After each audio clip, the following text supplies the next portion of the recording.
Hello and welcome to Just Films and That. We're going to discuss a film that we think might be underrated, underappreciated, or we just wanted to talk about it. It was Alice's turn to pick this week and she chose Just My Luck. So let's have a look and see what we reckon.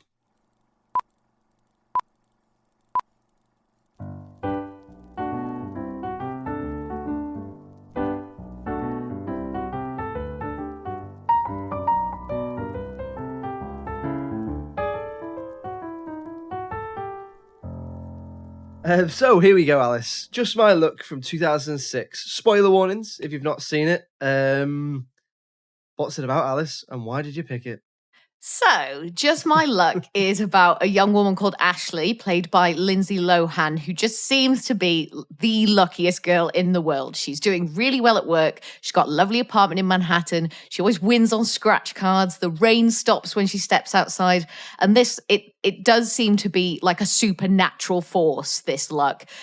She then meets a guy at a masquerade ball, a dude called Jake, played by Chris Pine, who's like the anti-Ashley and is the unluckiest guy in the world. They share a kiss and suddenly their fortunes have changed. Ashley suddenly becomes incredibly unlucky. She loses a job, gets arrested, her apartment gets flooded. She becomes incredibly clumsy. Everything she touches just turns to shit, basically. But Jake starts experiencing some really good luck. He gets the band he's been unsuccessfully managing, who happen to be McFly, signed, and then enjoys a really great start to their career. He gets a new place. Women start noticing him. It's like all his dreams have come true. And then when Ashley realizes what's happened and figures out that it was Jake who she kissed and therefore who she lost her luck to, she kisses him again to get it back, and it works, leaving him in the shit. But then, just before his big career-defining moment, she kisses him again, everything turns out great, and they pretty much live happily ever after. And that's it in a nutshell. The reason I picked it was because it just sort of came to me one day. I think it's a film that I had only seen once. And I just remembered going into it having really low expectations, but then just finding it really fun and watching it quite an enjoyable experience. Then I had a little look at the critical reception to kind of determine if it was underrated. And in some regards, yes, I do believe it is incredibly underrated, which is why I picked it. And I'm not sure if it's underseen because it's not one that I've ever brought up with anyone ever. So it's not what I'm like, oh guys, have you seen Just My Luck? This film with Lindsay Lohan. Oh my God, it changed the landscape of cinema. Like, it's not one of those, is it? So yeah, I went into this thinking this is underrated. So what about you? Had you seen this one? Had you heard of it? Hadn't seen it. Ooh. Had heard of it. Mm-hmm. So all I knew about it was like that it was about some sort of idea of luck. Mm-hmm. And I knew that Lindsay Lohan was in it. I knew that Chris Pine was in it. And I remember there being something about McFly. Mm-hmm. Because they must have done a song, or there was this big thing that this British band were going to go over to the States. Mm-hmm. But that's about it. So I went in, I won't lie, with pretty low expectations as well. Mm-hmm. So what do you like about it? So I did think it was a lot of fun. And I also did quite enjoy the concept. I think what Ashley's character, or what they're trying to do with her, is that she goes on a bit of this like humbling experience of having to feel what it's like actually to not be so lucky and for things to not always go your way, because she is a little bit of a dickhead at the beginning. Like, she's almost quite entitled, and it's like she knows she's lucky. She's happy to rub that in other people's faces, and she knows that that's why she's getting ahead. She, it's not because of her talent, and it's not even really because of her ambition. It's like she almost knows that she has this power, and she keeps telling people how lucky she is.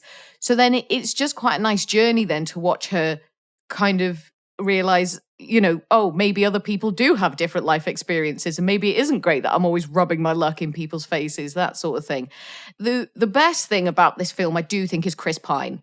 Also Faison Love, actually, as well, who's in it, who plays the record. He owns the record company, doesn't he? The big boss man. Yeah, and he plays that character really well. But yeah, Chris Pine for me was kind of the standout. I thought he gave a really good and convincing performance. I feel like a lot of the time when you're dealing with films like this, where the characters are quite two-dimensional, that it can be difficult to get something to really get something out of the characters, really, and to try and get something out of the script. But I totally believed him. And I thought he did a really good job, and he had a really nice journey as well, because he was like this very humble guy at the beginning, and then at the end he gets everything he ever wanted. And I really like that. I thought that it is just a really good, it's just a feel good movie. Like it's not trying to do anything new. I don't think it's not trying to be like too different or anything. It is just like this fun kind of rom-com, based in Manhattan. We've got all that scenery that comes with that.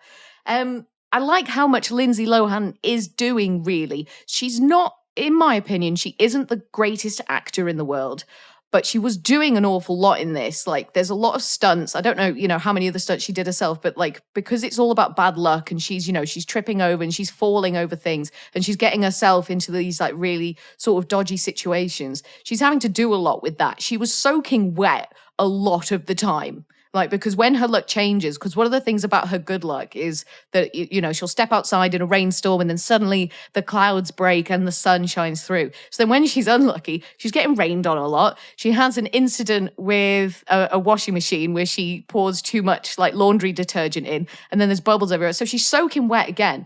And I just felt like she had a lot to do. She falls onto that huge pile of like crap looking stuff at the sort of art exhibition, doesn't she? So I thought she was doing a lot. Faison Love, like we've already said, I thought he was great. He plays this great sort of millionaire music mogul who you're just like desperate to impress. And Chris Pine's character, Jake, is just so desperate to impress him. And I think he did that really well. If you like McFly, then I think it's good for that. You get a few McFly songs in there. They're certainly in it. Quite a lot. They're in it a lot. Their acting isn't great, but we're not there for the acting, we're there for the music.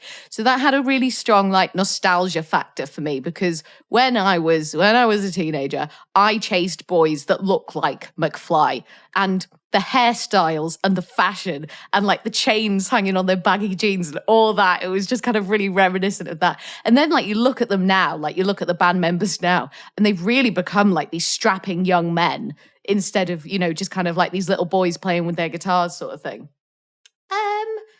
It was quite extreme in terms of the comedy. Like the scenarios were very extreme. Almost reminded me a little bit in that regard of Just Friends that we did with Jermaine. Because the comedy is extreme. The scenarios are extreme. Because you've got this kind of supernatural element of the luck, you can go a bit further with it. Like you can push the boundaries. It's like, half the stuff obviously that happens to Lindsay Lohan's character or Chris Pine's character when he's unlucky, it's stuff that just wouldn't happen. Like you wouldn't think it would happen in normal life. But because it goes to the extreme, because it touches on fantasy a little bit as well, like Freaky Friday, like this sort of position switch sort of thing. So it gave a chance for the comedy to be quite experimental, quite slapstick, some of it quite gross out, but quite big. Those were some of the main things that I took away from it. What about you? I've got a feeling that you haven't got great things to say about this, Josh. Whatever made you think that? I don't know, some of your facial expressions.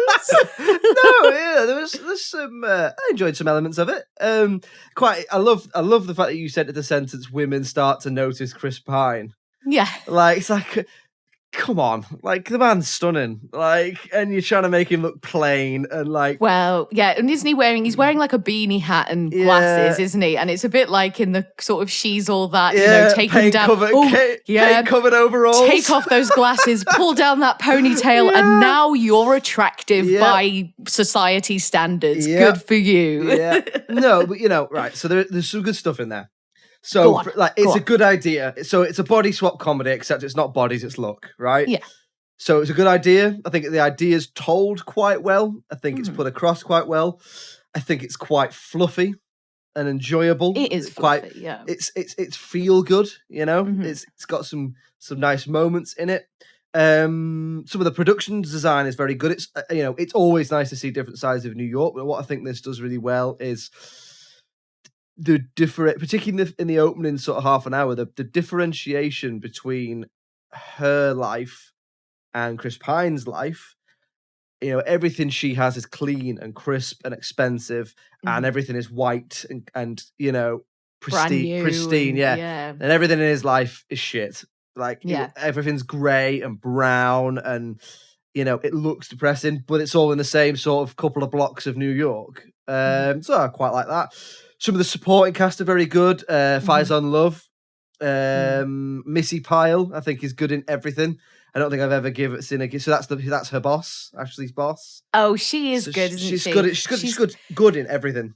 I've never seen She's got like such an extreme kind of way striking about appearance. Yeah. Like she could burn a hole in you with, just with her eyes. So she's very good. Mm-hmm.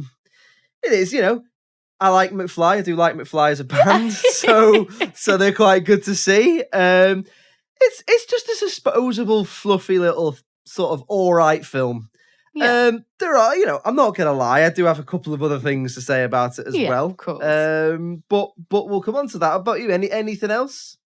I did like Katie, his little cousin. Yes. I think it is, who sort of lives across the way from her, and he's kind of almost like her guardian because she just lives with is it just her mum, and she's like a single mum. That's how it comes across. Something anyway. like that, yeah. Because she goes out to work and she's like, "Oh, Jake, can you like keep an eye on Katie or whatever?" So it's like that, they're sort of trying to kind of build his life a little bit more and make him a little bit more three-dimensional. And it sort of helps construct as well because he doesn't have any friends. Like he just knows Katie, who's like his best mate essentially, and then he hangs out with McFly, who's obviously this band that he's like trying to get off the ground and that. So they do a good thing of. Because obviously Jake fancies Ashley. Like they have this kind of masquerade ball or whatever, and then they sort of part ways. They don't really know who they are, but then kind of they spot each other again, start getting to know each other again, and he does fancy her, and he does come on to her. But I don't know if it's Chris or if it's the writing, but he manages to come across as keen without being creepy. Because obviously he sees her in a storm and he's like, "Oh, you should come back to my house," basically. And she's like, "Oh, no, I'm a mess. I need to go back or whatever." And he's like, "No, you can, come in for a bit of hot chocolate or whatever." And he's got a good way of making that quite casual and making it not sort of lechy and not like he's just trying to drag her into the back of his car and, take her home to give her one. To give her one. Give her one. Some of that good loving. For our American listeners, give her one is British for sex. Boning, as you say over there. They do a good job of making him seem like a genuinely nice guy who's just down on his luck. And if you look at when it's made, and we've talked about this before, again on things like Just Friends and 40 Days and 40 Nights, there's so many like male sex-obsessed characters, and he isn't that. And I suppose that is quite nice to see. And when you think about it, they do a really good job of making him seem like a genuine nice guy. He's likable, isn't he? One thing else I did like, I must say, is there's a bit where she is unlucky. She's in the unlucky bit of the film, and she's working at the bowling alley, and she drops a light bulb, and Danny from McFly goes, "Way!" And I just thought that they've asked to put that in. Like that is so British. No American. So British. I've never been to America, but don't get the impression if you like in this country, you smash a glass, you drop a plate, anything in a public space. Way. Yeah. Oh, I love that. I was like, that's like I can see that being in the contract. Yeah, we'll be in a film. We use the music. However, I do have one condition. I want to go away when she drops a light bulb. There was a couple of sort of like Britishy type moments like that. I know when he sees. I think when and it's Danny again actually, but when they see Lindsay Lohan's character for the first time, he goes like, "Oh, is that bird from the bar?" Yeah, and like just a couple of things like that. That you feel like maybe they probably did slip those in themselves, right? Because or I don't know, but I do sort of love this kind of melding of kind of American and British culture together because when you hear the accents side by side, like when you hear British accents, English accents in particular, in an American setting like that, it just makes me laugh so much. Yeah. Like it's one of my favorite things ever is when American people do a fake British accent. Yeah. It just makes me laugh so much. Like Lily's character, Lily does it a lot in How I Met Your Mother, and it just makes me laugh so much. I don't know why. It just gets me. Keanu Reeves in Dracula. Although he's Canadian, so I suppose that's not funny for different reasons. I know where the bastard sleeps.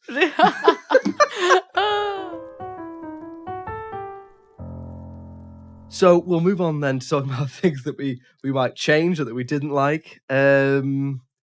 Well, Alice, off you go. Ladies first.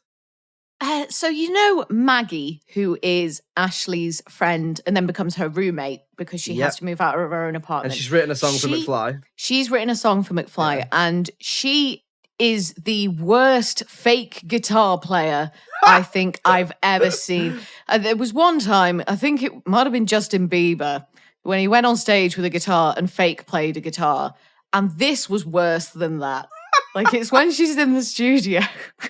It's when she's in the studio playing a song to McFly for the first time. And I was just like, you've never touched a guitar before in your life, have you? And I was like, come on, McFly, show her how to do it. Like, they play their own instruments. They'd know.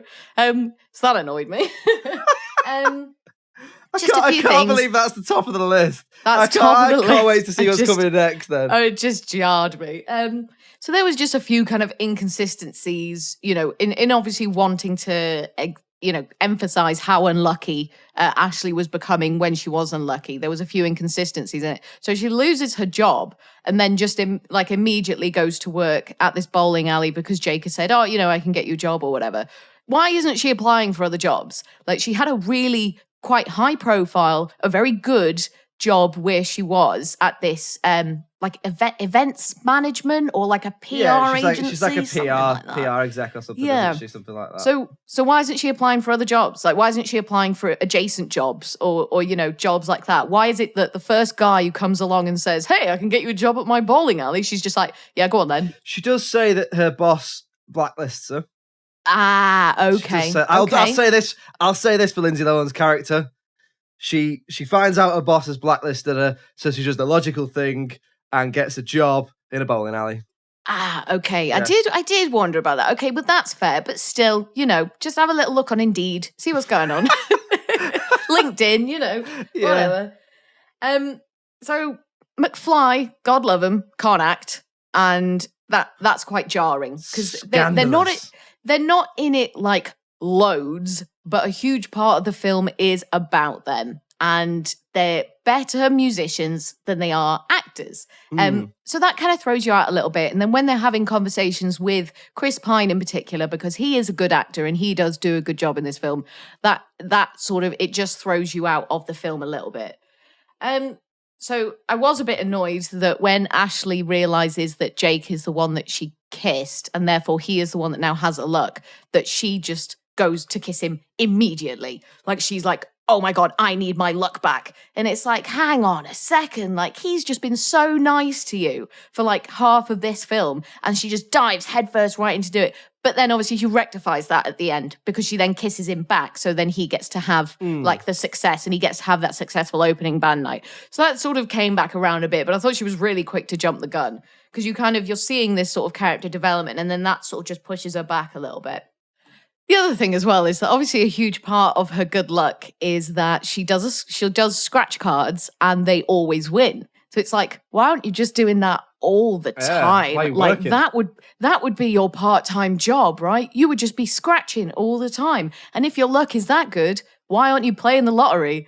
Like, yeah. I get if you want to keep working, like totally get that. That's fine. You've got a nice job. You're clearly sort of quite interested in your career. But if it's as magical and as powerful as they've made out, which it is, because it is the sun coming out when she's outside. It is getting promotions. It is taxi drivers just like falling at her feet, wanting to take her on a ride. So then it's like, buy a few lottery tickets, help a brother out. Do you know what I mean? Like, donate the money, do something.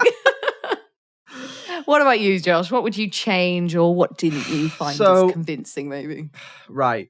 So, from the top. So for me, one of the biggest issues is that in this film, there is exposition where there doesn't need to be exposition and no exposition where there needs to be exposition. Okay, interesting. So Tell me more. you don't know, why is she lucky? Why is he unlucky? There's no device. There is a sort of thing about a fortune teller, but they're unlucky and lucky at the beginning. So there's nothing about them being cursed or an object or something like that makes them lucky. They just are, which is never explained.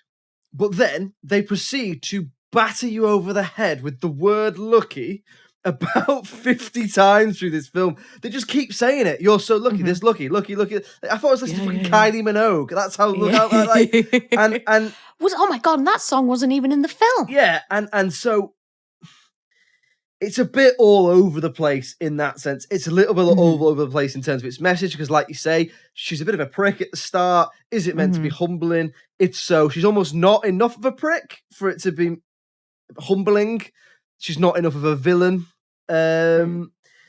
So there's a bit of that, just a bit of like, stop telling me that she's lucky and show me why she's lucky. Yeah. And same and same with him. So I think it would be better if there was a reason why she is lucky and he is unlucky, whether that be, something magical, an object, a curse, something to do with their parents or lineage, just something. It doesn't have to be, because it's a sort of supernatural sort of film, right? So it doesn't have to be realistic. To something like that, maybe to explain why they're lucky instead of just they are. I totally agree. I do totally agree with that point. I hadn't really thought about it, but yeah. There's a really good idea for a film in there.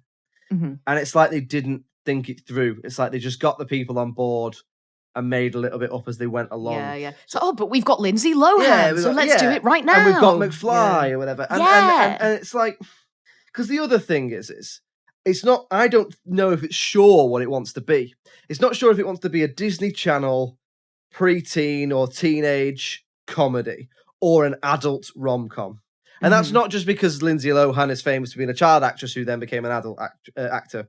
But it's stuck between a teen audience and like a 12A rom-com almost. It's like, it's not adult, it's not preteen.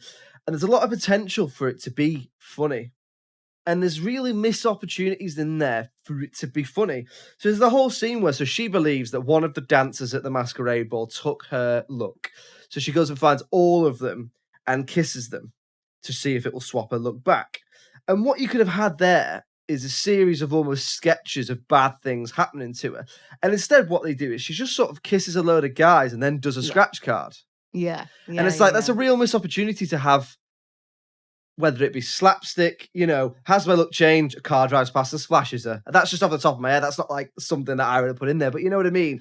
Instead, it's just a sort of nothing montage where she just does scratch cards and kisses guys, right? And it's just a bit, I thought that was a bit of a missed opportunity, because Lindsay Lohan has really great comic timing. You see her in Mean Girls, Freaky Friday, Parent Mean Girls Trap. Is brilliant as well. She can do a great comedy. Mean Girls is arguably one of the best comedies ever made. Like, in my eyes, I think it's quality. I think it's brilliant. And so she can do it. And we know Chris Pine has got the chops as well, because he's been on and done stuff as well. So I think there's a bit of a missed opportunity to make it funnier, but it's almost like they didn't want to make it funny because then they might lose that pre-teen audience, but then they couldn't get the adults in because almost Lindsay Lohan and Chris Pine are probably a little bit too young for you to be asked. Like, if you think about what sort of rom-com you might go and watch, you probably wouldn't go watch something now with like 2 22-year-olds in it. No, probably not, because you stop being able to relate to them, don't you, once you get past a certain point. You go and watch something with, like, I don't know, adults in it. Well, not adults, they are adults, but you know what I mean? You've got to be able to relate for it to be funny. So it's like stuck between a halfway house there, I think. It does take a little while to get to the actual point of the film as well.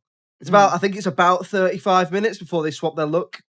So the first, again, exposition where there doesn't need to be exposition of just lucky stuff happening to her and unlucky stuff happening to him.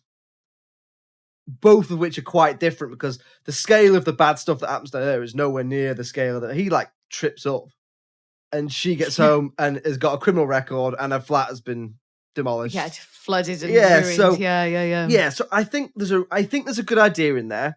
I think the script could have done with another look and a little bit of a sort of consideration of what's the point of this? Yeah. What we're trying to say and who we're trying to aim it at. Because there is, Lindsay Lohan and Chris Pine are good in this. They've got chemistry. So yeah, I think it's a bit of a missed opportunity, really. I do agree with a lot of what you're saying, and just what you were saying then about that sequence where, so obviously, first of all, she's just going around and snogging, random guys who are sort of unaware, potentially men who are, in relationships, married, and she's just snogging them. And it's like, well, if the shoe was on the other foot, that wouldn't be cool. But that sequence, what you were saying about kind of bringing more to that sequence, you've seen Ace Ventura. Oh, yes. Detective, right? Oh, yes. So in that, where he's trying to find the ring he's trying to find the is it like a signet So ring? it's a championship winning Miami Dolphins ring. He's trying to find the one. Not that I'm a fan of Ace Ventura. Or anything like that. I only like high end comedies that win Oscars. Oh, but certainly. So he's trying to find obviously the one ring that's missing, like that stone, like a little orange stone, isn't it? Because that's what he found at the scene of the crime. And you get a great sequence there where he's like trying to suss out who's got this ring, who is the player who's like lost it. So like he chloroforms a guy, he gets one guy to punch him in the face. Like it's a different thing for every guy. And I suppose that where they've kind of backed themselves into a corner with that is that it's the kiss for some reason that transfers the luck, isn't it? So it might have been more interesting for her to watch these men go about their lives and see, well, how lucky are they? Like if they call for a taxi, does a taxi turn up immediately? If it starts raining, do they walk out and suddenly the sun appears? And I definitely think you're right there with that. And there was much more scope for creativity. I definitely think there should have been like a little prologue at the beginning. You know, like something happened when she was a child, or just something happened previously. You know, maybe she went somewhere and, you know, had this kind of good luck charm sort of placed on her. Maybe she's, you know, secretly a wizard, you know, something. Yeah, just something. Why is she lucky instead of it? But there was nothing. Yeah. But there was nothing at all, yeah. If the point of the film is that she is lucky and he is not, well, why is that? Rather than just telling us that she's lucky for 35 minutes to an hour or whatever it is. And again, you know, it's just, if it's a rom-com, it's not funny enough. Yeah. There needs to be more jokes in there. But then maybe it's not a rom-com. Maybe it is that sort of pre-teen, sort of post-Disney Channel.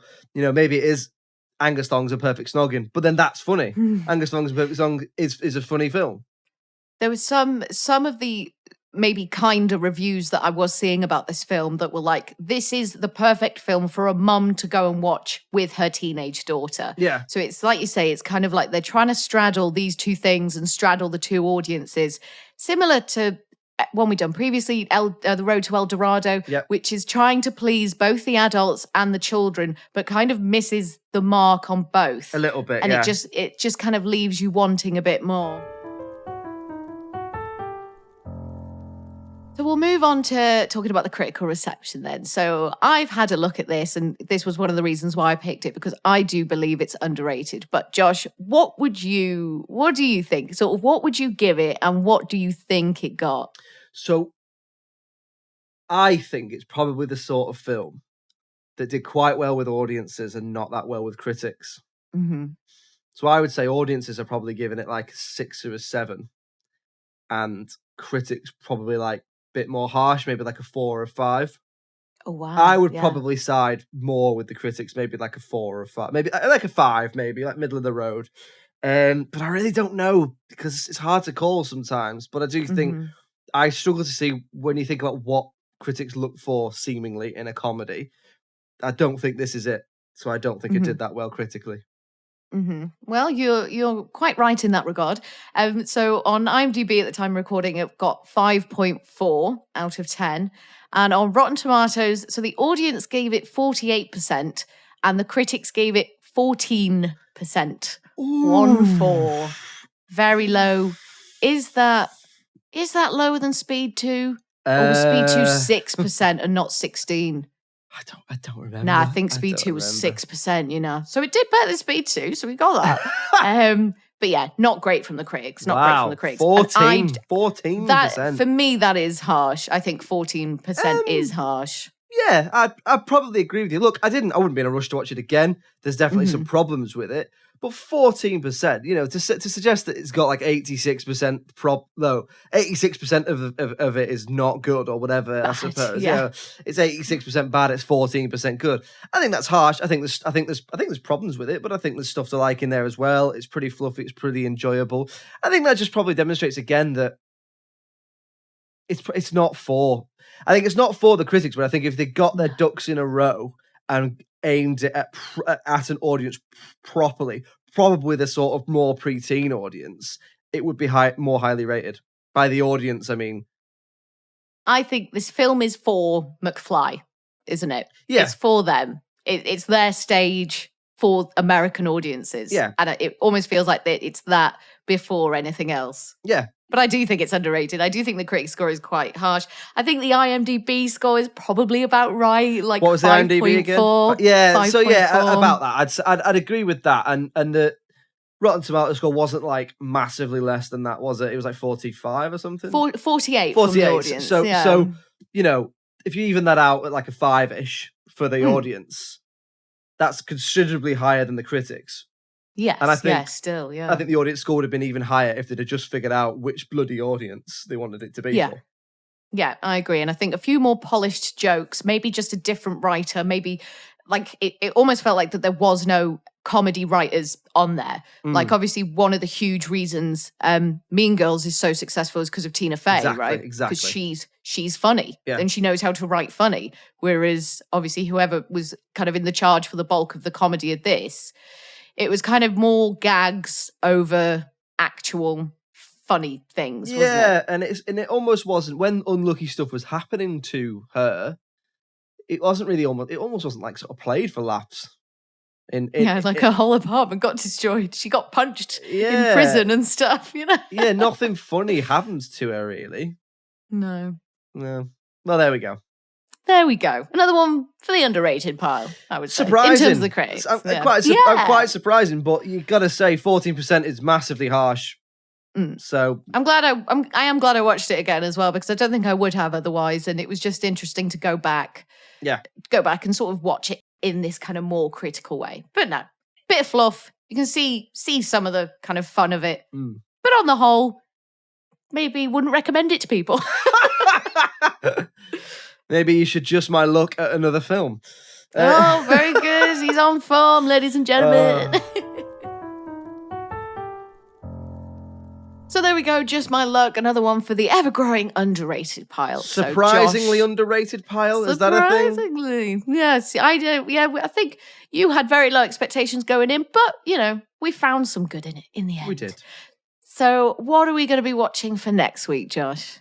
Next week, we are going to be watching 1 Hour Photo. Okay, interesting. Yeah. So cool. Look forward to it. Yep. So please do join us next week when we're going to be talking about 1 Hour Photo. In the meantime, if you'd like to get in touch with us, if you'd like to, let us know what you think is underrated or what you tell us what you think of Just My Luck. Tell us what you think of Just My Luck. Let us know. Yeah, give us a bell. filmsandthatpod@gmail.com. We're on all the social medias: Twitter, Facebook, Instagram, TikTok. It's at films_that. Just Films and That Pod.